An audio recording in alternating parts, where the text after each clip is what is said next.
오늘 제목입니다. 우리 시대는 한치 앞을 알 수 없는 혼돈의 시대를 산다고 보면 정확한 판단일 것입니다. 특히 사상적으로, 이데올로기적으로, 영적인 신앙의 모든 환경이 우리가 겉으로 볼 때는 아무런 문제가 없어 보이고 참 평안해 보이고, 그러나 내면적으로 보게 되면 절대로 그렇지가 않습니다. 한치 앞을 내다볼 수 없고 혼돈과 혼돈 속에 빠져들고 있습니다. 이번에 우리가 지방선거를 앞에 놓고 있는데 사람들이 전부 길거리에 나와서 자기를 찍어달라고 하고 전화가 오고 현수막을 걸어붙이고 난리가 아닙니다. 그런데 그들의 면면들을 가만히 보면 염려되는 사람들이 한둘이 아니에요. 그 사람들이 주장하는 대로 돼가지고는 이 나라가 어디로 갈지 종잡을 수가 없을 정도로 고민이 큽니다. 지도자들을 만나서 얘기를 해보게 되면 더더욱 그렇습니다. 이게 지금 사회주의로 가는 건지 살기 좋은 나라로 가는 건지, 교회가 신앙생활하기 좋은 환경으로 가는지, 아니면은 목사가 멀지 않아 줄줄이 굴비 묶이듯이 묶여 끌려가는 시대가 올 것인지, 월남처럼 될 것인지, 참으로 염려스러운 환경이 우리 주변에 많이 펼쳐져 있습니다. 이뿐만 아니라 우리 믿는 하나님을 섬기고 예수 믿는 사람들이 생각해 볼 때에 이 믿음 생활을 세상의 해 아래서 우리 대한민국만큼 믿음 생활하기 좋은 환경이 없었습니다, 그동안에는. 그러나 각종 벌어지고 있는 반기독교적인 이런 사조들과 운동들은 참으로 우리를 불안하게 만들고 있는 것이 사실입니다. 동성애를 아주 그것을 먼저 어찌 보게 되면 뛰어난 앞선 문화처럼 사람들을 현혹을 시키고, 하나님을 섬기는 것에 대하여 조소를 금치 못하게 하는 여러 가지 일들을 바라볼 때에 우리 다음 세대가 어떻게 하나님을 섬길 것인가 염려될 일이 한두 가지가 아닙니다. 인구가 절벽이라고 하잖아요. 인구 절벽만이 아닙니다. 교회 성도들의 절벽 시대입니다. 주일학교가 없습니다. 젊은이들이 없습니다. 뭘 얘기하는 겁니까? 신앙생활하기가 지극히 위험한 시대를 우리가 산다는 사실을 증명하는 것입니다. 다음 세대 아이들을 바라볼 때, 저들의 눈동자를 바라볼 때에 참 안타까운 그런 심정을 저는 건자에 많이 갖고 엎드려 기도하고 있습니다. 이런 여러 가지의 반기독교적인 환경이, 문화가 우리 앞에 진치고 있을 때에 그럼에도 불구하고 하나님을 섬기는 일에 변화가 없고 이 복음 전도에 문제가 없이 하나님께 쓰임받을 수 있는 사람이라면 그 사람의 조건이 하나가 있습니다. 그게 바로 성령 충만한 사람이어야 된다는 사실입니다.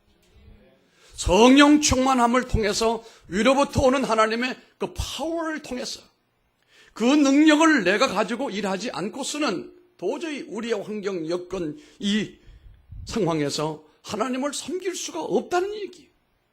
한 가지 조건, 오직 성령의 충만함을 받아야 된다. 할렐루야. 하나님의 교회는 바야흐로 성령의 계절을 맞이했습니다. 예수님이 성천하시고 난 다음 열흘 뒤에 약속하셨던 성령을 내려주셨습니다. 오순절날 예루살렘 다락방에 임하신 성령은 거룩한 충격으로 바람 같은 소리와 함께 불의 혀처럼 갈라지는 이런 모습으로 각인들 머리 위에 나타났습니다. 거기 모인 모든 사람들 120명들은 다 충만함을 받고 각기 다른 나라 언어로 방언을 하기 시작을 했습니다. 이 임백추절, 초실절, 이 절기를 지키기 위해서 헛헛없은 유대인들이 고향을 찾아와 보니 이상한 말이 들리는데 자기가 온 그 나라 말로 들린다 이 말이에요. 쉽게 말하면 foreign language, 외국어로 된 말을 이들이 기도하는 가운데, 전도하는 가운데 하고 있다 이 말이에요. 도무지 이게 어떻게 된 일이냐, 희한한 일이다. 이렇게 그들이 방언을 하고 있을 뿐만 아니라 그들의 삶의 자세가, 언어가 바뀌어지고 난 다음에 행동도 달라졌어요. 그리고 그들은 너무도 적극적인 사람으로 바뀌어지게 되고 확신 있는 사람으로 바뀌어졌습니다. 그들은 얼마 전만 해도 상당히 소극적인 사람들이었고, 어찌 보게 되면은 불안하고 사람들에게 겁을 먹은 사람들로 숨어 지냈다고 해도 과언이 아닙니다. 문을 닫아 걸어놓고 자기들끼리 앉아 있다든지, 전혀 세상을 향하여 힘있게 나가서 외치는 사람도 없을 뿐만 아니라 두려워 떨고 있던 사람들이었는데 달라졌어요. 언어가 달라지고 행동이 달라졌어요. 적극적입니다. 그리고 어떤 두려움이나 염려나 근심이나 장애물을 두려워하지 않았습니다. 뿐만 아니라 그들이 가는 곳에는 길이 열립니다. 그들이 가는 곳에는 하나님의 역사가 따라다녔습니다. 왜 그럴까요? 그들이 바로 마가다락방에서 성령의 충만함을 받았기 때문입니다. 이것을 바라본 안 믿는 사람들은 말하기를, 저 사람들이 이상하네, 술에 취했나 보다, 새술에 취했는가 보다. 여러분, 이것을 성경은 말하기를 따라합니다. 성령 충만. 안 믿는 사람이 나를 볼 때도 뭔가 이전하고 다른 사람이고, 뭔가 저 사람이 요즘에 전하고 달라졌다는 사실을 안 믿는 사람도 알게끔 해야 된다, 이 말입니다. 우리의 신앙생활 가운데 가장 큰 의문점과 오해를 불러일으키게 하는 부분이 바로 성령 충만의 영역입니다. 여기서 많은 기독교 이단자들이 나온 것도 사실입니다. 성령님은 분명 삼위일체 하나님의 한 분이시고, 부활하신 예수님의 약속대로 오순절에 역사하셔서 강림하신 분이 성령님이십니다. 성부와 성자와 성령 하나님께서 드디어 성령의 강력한 역사가 나타났던 그런 시대였습니다. 그런데 사람들은 그 성령님을 사모하면서도 대부분 바람 같은 충만함을 기대하지를 못하고 불같은 능력을 경험하지를 못했으며, 어떤 이들은 이런 것들을 상상도 하지를 못하고 그저 기도했을 뿐이었습니다. 그런데 기도하는 그들에게 하나님이 성령의 충만함을 경험토록 하여 주셨습니다. 기도하지 않으면 성령의 역사를 감당할 길이 없고 성령의 인도하심에 쓰임받지를 못합니다. 성령에 충만한 사람이 되려면 기도하는 사람이 돼야 됩니다. 사도행전 말씀을 보게 되면 교회 일꾼을 세울 자격들과 요건이 나오는데요, 유명한 대학을 나오거나 가진 재물이 많거나 사회적인 지위가 높은 것을 염두에 둔 사람이 하나도 없습니다. 오순절 교회의 일꾼의 자격은 첫째가 성령과 지혜가 충만한 사람이다. 6장 3절에 그렇게 말했습니다. 교회는 성령과 지혜가 충만한 사람들이 지도자가 되어야 됩니다. 장로, 권사들이 바로 그런 사람들이 되어야 된다, 이 말입니다. 그래야 어떤 환경과 어떤 여건 가운데도 주의 길을 이끌 수가 있고 하나님의 길을 열고 나갈 수가 있는 사람이 된다는 겁니다. 그렇지 않으면 모두가 다 환경과 여건에 짓눌려 눈만 끔뻑거리지 아무것도 할 수 있는 일이 없습니다. 그들 입에는 항상 부정적인 말이 나옵니다. 적극적이지 못합니다. 이런 사람들이 어떻게 하나님께 쓰임을 받습니까?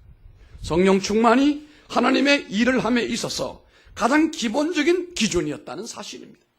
다른 조건이 아무리 완벽해도 성령 충만 없이는 이건 아니다 이거예요. 불가능이단 말입니다. 그래서 6장 5절로 6절의 말씀을, 사도행전 6장 5절로 6절의 말씀을 한번 우리가 찾아볼까요? 올려주면 되죠. 여기 올려줬어요. 온 무리가 함께합니다. 온 무리가 이 말을 기뻐하여 믿음과 성령이 충만한 사람 스데반과 또 빌립과 브루고로와 니가노로와 디몬과 바메나와 유대교에 입교했던 안디옥 사람 니골라를 택하여 사도들 앞에 세우니 사도들이 기도하고 그들에게 안수하니라. 아멘. 우리 영상위원회 우리 김조하영 우리 집사님 우리 선생이 참 지혜롭네요. 아주 믿음과 성령이 충만한 사람, 여기다가 노란 줄을 빡 꺼가지고, 도무지 이 자리에도 믿음과 뭡니까? 성령 충만하지 않는 사람을 색출해내야 돼. 믿음과 성령이 충만한 사람은 노란물로 물들이고 그렇지 못한 사람들은 하얗게 만들어놔야 돼. 내가 지금 하나님께 성령의 충만함을 받은 사람인지, 믿음이 충만한 사람인지, 그래서 내가 이 교회 일꾼인지를 우리가 알고, 거기 아니면 빨리 사표를 내야 돼요. 여러 사람 잡지 말고. 나는 성령도 충만하지 못하고 믿음도 충만하지 못하기 때문에 이 공동체의 문제덩어리 중에 큰 문제덩어리다. 그는 모르는 나는 간두겠습니다. 이런 양심적인 사람이 있어야 될 거 아니에요. 아니면 주여 내게 성령의 충만, 은혜 충만을 주셔서 이 연약한 나를 강하게 하시기를 원합니다. 이렇게 부르짖든지, 아니면 주여 이미 내게 은혜 주시고 믿음 주시고 성령 주심을 감사합니다. 내가 주님 앞에 아름답게 헌신하겠습니다. 뭐 이러든지 결정이 있기를 바랍니다. 왜냐하면 일꾼의 가장 기본적인 조건이 믿음과 성령이었다고 그랬습니다. 즉 예수님의 일꾼이 될 수 있는 필수 조건이 바로 성령 충만입니다. 그러므로 지금도 교회의 일꾼이 되려면 스스로 내가 성령 충만한 사람인지 믿음의 사람인지를 살펴야 된다 이 말입니다. 여기에 헤브리 헬라어 원어가 나옵니다. 폴레스데이스, 포뇨마토스 하기오. 이 말은 영어로 해석을 하게 되면 쉽습니다. Full of Holy Spirit. 성령 충만이 우리말로 말하면 성령 충만. 폴레스데이스라고 하는 이 말은 채우다, 가득하게 하다 이런 말이거든요. 동사 변화형입니다. 그러니까 그릇에 물이 가득해서 철철철철 흘러 넘치는 상태를 가리켜 말하는 단어가 폴레스데이스 이런 말을 쓴다 이 말입니다. 이 성령 충만은 예수님께서 세상에 오시기 전부터 이미 사용된 용어입니다. 예수님의 길을 예비하러 이 땅에 먼저 왔던 세례 요한은 그 어머니 모태에서부터 성령의 충만함을 받았다. 누가복음 1장 15절에 그렇게 말했습니다. 세례 요한의 어머니 엘리자벳도 마리아의 방문을 받았을 때 성령이 충만했다. 누가복음 1장 41절에 그렇게 말했습니다. 세례 요한의 아버지 사가랴도 마찬가지입니다. 성령의 충만함을 받아서 예언을 했다고 누가복음 1장 67절에 말씀합니다. 그리고 그 누구보다도 예수님 자신이 성령 충만하셨다는 사실이 참으로 중요합니다. 누가복음 4장 1절에 예수께서 성령의 충만함을 입어 요단강에서 돌아오사 광야에서 40일 동안 성령에게 이끌리시며 라고 말씀했습니다. 예수님의 공생애는 성령 충만함으로 이루어졌던 것을 우리가 보게 됩니다. 예수님께서 부활 성천하신 후에 오순절이 되었을 때 한 곳에 모인 성도들은 성령의 충만함을 받았고 그들은 각자가 방언을 말했다고 했습니다. 초대교회의 첫 집사 7명도 성령의 충만한 사람들로 선택함을 받았노라고 사도행전 6장 5절에 말씀합니다. 이어서 성경이 대표적으로 소개하는 성령 충만한 사람 하나가 있는데요. 그 사람이 베드로입니다. 사도행전 4장 8절에 충만했다고 했습니다. 또 사도행전 7장 55절에 보면 스데반도 충만했다고 했습니다. 또 13장 9절에 보면 바울도 충만했다고 했습니다. 그러니까 이 위대한 역사적인 인물들은 자신의 능력으로 세상을 변화시킨 것이 아니고 자신들은 심히 약하고 부족하고 연약한 점이 많지만 성령의 충만함을 더입어 하나님의 파워를 통해서 하나님의 능력으로 이 땅 위에서 위대한 역사를 이루었다는 사실을 우리가 알게 됐습니다.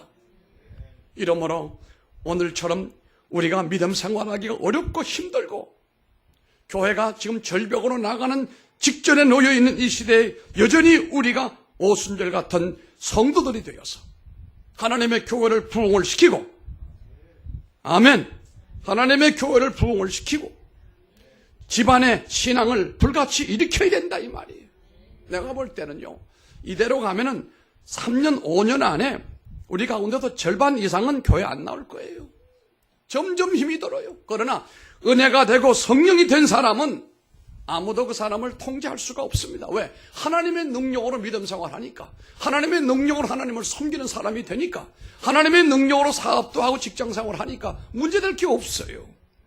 오늘 그런데 우리 모두가 성령의 충만함을 덧입기를 원합니다마는 성경이 가르치고 있는 일들을 실천하고자 하는 마음이 있을 때 하나님이 그에게 성령을 부어주시는 겁니다. 내 마음에 다음과 같은 역사를 실천하게 되기를 바랍니다. 첫째는 예수님이 구원자이심을 사람들에게 확신 가운데 내가 전파할 수 있는 사람이 되어야 하나님이 그에게 성령을 부어주신다는 사실입니다. 이게 4장 8절의 말씀입니다.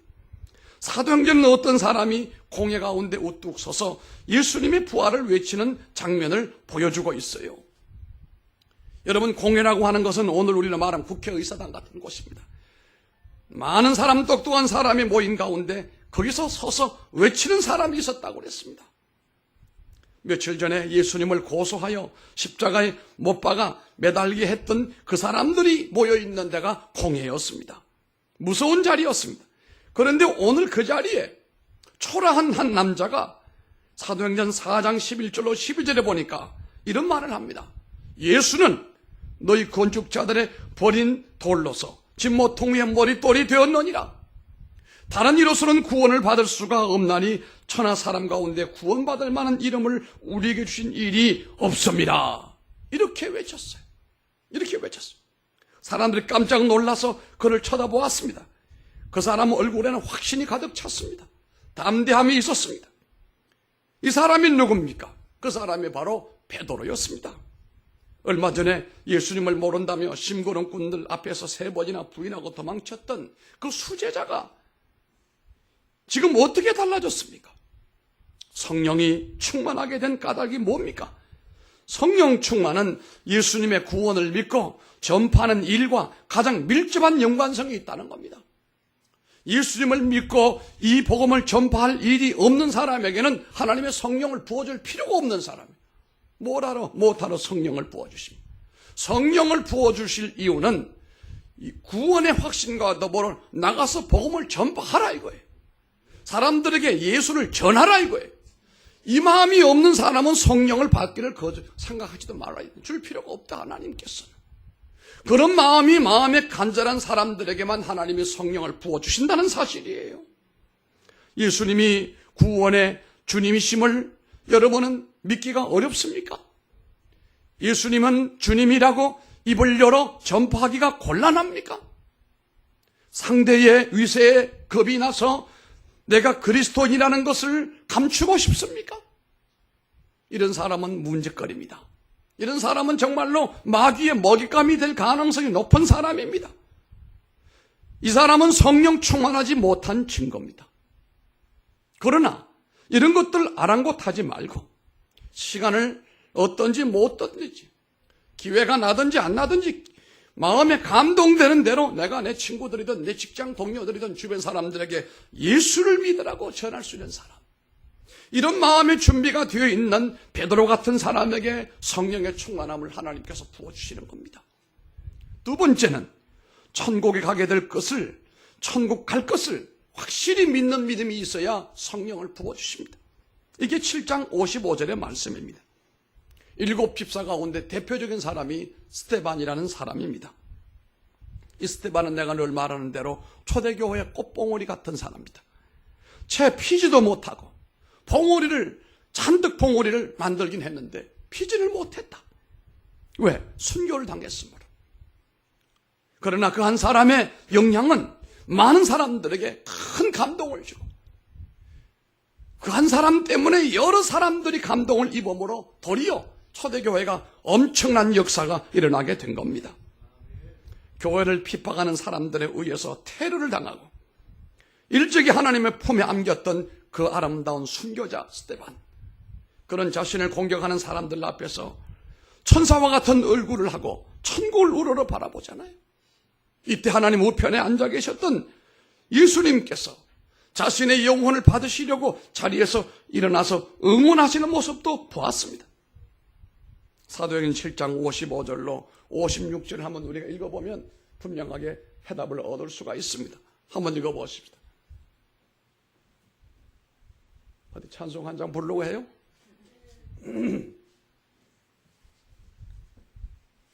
제가 읽어드리겠습니다. 스데반이 성령 충만하여 하늘을 우러러 주목하여 하나님의 영광과 및 예수께서 하나님 우편에 서신 것을 보고 말하되 보라, 하늘이 열리고 인자가 하나님 우편에 서신 것을 보노라. 아멘. 얼마나 놀라운 천국의 모습입니까? 천국에 대한 확신이 없다면 성령 충만하지 못했을 것입니다. 스데반은 천국에 대한 확신을 가졌어요. 살아도 내가, 만약에 죽어도 내가 천국에 가게 된다. 그러므로 인하여 그에게 하나님께서 성령의 충만함을 주신 것입니다. 여러분, 세상의 소망을 많이 갖지 말기를 바랍니다. 오늘날 기독교인들이 세상의 소망을 너무도 많이 가지고 있어요. 세상의 정을 너무 두고 있다 이 말이에요. 세상에 뭐가 여러분 그렇게 좋습니까? 세상이 여러분을 그렇게 환대하던가요? 여러분들에게 호의적이던가요? 세상은 우리 믿는 사람들에게 말로 할 수 없는 고통과 아픔과 실망을 안겨다 줬는데 세상에 왜 그렇게 연을 두고 있느냐 말이에요. 세상에 소망을 많이 두지 않기를 바랍니다. 여러분의 소망은 오직 하늘에 있어야 됩니다. 죽든지 살든지 주님 부르시는 그날이면 내가 천국 간다, 이런 소망을 가지고 단지 이 땅에 왜 사느냐?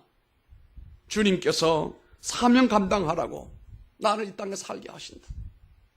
그래서 내가 사는 것이지 이 세상의 정도로 사는 것 없다 나는. 이런 믿음이 여러분에게도 있기를 바랍니다. 저는 사실 그렇습니다. 이 세상에 정 붙이고 살만한 가치가 없어요. 하루하루 사는 것이 영적인 전쟁이고 은혜 없이 기도 없이는 살 수 없는 칠흑같이 어두운 영적인 밤을 우리가 통과하고 있는데 이 세상 뭐가 그렇게 좋아요? 세상 여러분들에게 여러분이 원하는 걸 다 주시던가요? 아닙니다. 세상은 하나님의 자녀들에게 좋은 거 주지 않습니다. 하나님의 자녀들에게 고통을 주고 눈물을 주고 쓰러지게 만들고 낙심하게 만들어줍니다. 이럴수록 이 성도들은 하늘의 소망을 두고 살아야 됩니다. 어떤 경우일지라도 천국의 소망을 단단히 붙들고 불로 태워지고 없어질 세상에 정을 두지 않기를 바랍니다. 그래야 성령 충만하단 말이에요. 단지 사는 이유는 하나님의 사명 감당하기 위해 살고 있다. 나도 오늘 이 시간에 천국 가면 얼마나 좋겠어. 그러나 사명 때문에 내가 여기 남아있다. 사명도 감당하지 않고 뭐하러 사느냐 말이에요. 사명도 없고 사명도 감당하지 않으면서 세상에 왜 살려고 집착을 그렇게도 하느냐 말이에요. 집을 사가지고 땅을 사가지고 차를 사가지고 뭐를 해가지고 뭐라. 여러분 그런 생각 버리세요. 단지 하나님이 나를 이 땅에 사명을 위하여 살게 하시기 때문에 내가 그렇게 살아가는 것 뿐이고 이 세상이 좋아서 그렇게 하는 거 아니다. 이 세상 떠날 때 내가 뭐 하나 가지고 가는 게 뭐가 있어요? 아무것도 없어요. 여러분 살아가는 동안에 여러분을 누가 박수를 쳐주고 누가 환영을 해주고 여러분 누가 여러분들이 귀하다고 그러던가요? 이 자식들도 부모도 소용없대. 이제는 다 귀찮다는 거예요. 자기 살기도 힘든데 무슨 부모님까지 우리가.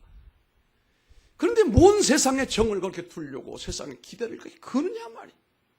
다음 따라합시다. 세상에 소망을 버려라. 천국에 소망으로 살아가리라. 말 안 하는 사람 두 사람 있어 지금. 그런 결단을 해야 하나님이 성령을 부어주시는 거예요.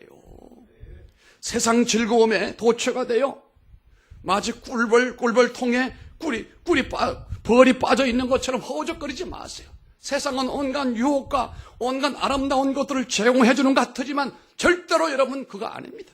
결국은 우리를 넘어지게 만들고 실패자 만들려고 하는 것입니다. 그러므로 그 어떤 것에 집착하지 말아요. 학교도 너무 집착하지 말고 직장도 너무 집착하지 말고 세상에 여러 가지 즐거운 것들에 너무 집착하지 말아요. 돈에도 너무 집착하지 마시고 건강하지만 건강도 너무 집착하지 마세요. 적당하면 됐지 뭐 그래요. 뭐 몇 년 살려고 그래요. 그저 내가 사는 것은 하나님께서 사명 감당하라고 이 땅에 살게 해주시기 때문에 내가 산다. 아멘. 그렇게 하시기 바랍니다. 하오니 하나님 내게 성령의 충만함을 주셔서 이 믿음으로 살아가게 해주시기를 원합니다. 세 번째는 하나님의 교회를 위하여 봉사할 마음이 있는 사람, 성령 충만함을 주십니다. 일할 필요가 없는 사람에게는 성령을 줄 필요도 없습니다. 교회는 성령님이 역사하시고 성령님의 인도하심으로 모든 일이 이루어지는 하나님의 공동체입니다. 그러므로 이곳에 모인 사람들은 성령이 충만하여 아주 헌신적으로 봉사함으로써 주님의 뜻이 이 땅에 이루어지게 해야 될 사람들입니다.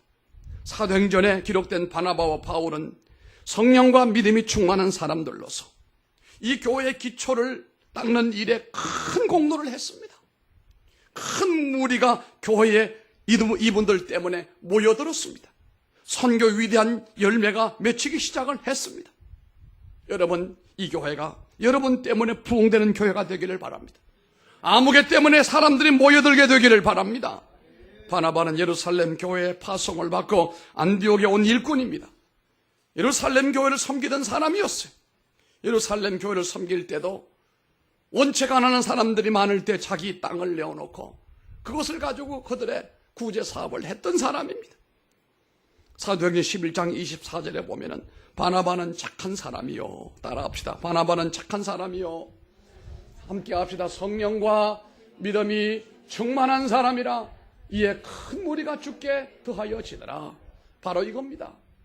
바나바처럼 여러분이 착한 사람이요, 성령과 믿음이 충만한 사람이라면 이 바나바 때문에 이에 큰 무리가 죽게 더하여지더라. 아멘. 성령이 충만하고 믿음이 넘친 데다가 착하기까지 한 그 사람 바나바, 그는 고향 다소에 내려가 있던 바울을 데리고 안디옥 교회에 와서 크게 교회를 부흥을 시켰어요. 바울은 바나바와 함께 선교 사역에 찬연히 빛날 전도 여행을 떠나게 됩니다. 처음 지역인 쿠프로 섬에서 엘루마라는 대적자를 만나서 바울은 성령이 충만하여 그의 방해를 이겨냅니다. 그 후로 3차에 걸쳐 전도 여행까지 바울은 성령 충만하여 여러 지역의 교회를 세우고 또 교회를 위해 찬란하게 봉사를 합니다. 교회 봉사는 곧 성령 충만과 직결되어 있습니다. 교회를 봉사하려고 하는 마음, 섬기려고 하는 마음, 이 마음이 있을 때 주의 성령의 충만함을 경험할 수가 있습니다. 그런 결심이 없는 사람들에게는 아무런 감동이 없을 것입니다. 여러분, 성령이 충만하지 않고는 진정한 교회 봉사할 수 없습니다. 정말 후회함이 없이 기쁨으로 끝까지 하나님의 교회를 위하여 봉사할 수 있는 사람은 성령 충만을 받은 사람, 성령 충만을 받은 사람. 교회 섬기다 보면 실망스러운 데가 한두 군데가 아닙니다. 목사가 볼 때도 그렇습니다. 그러나 성령 충만하면 이런 꼬라지 저런 꼬라지가 눈에 보여도 그냥 넘어가는 거예요. 패스오버 하는 거예요. 할렐루야.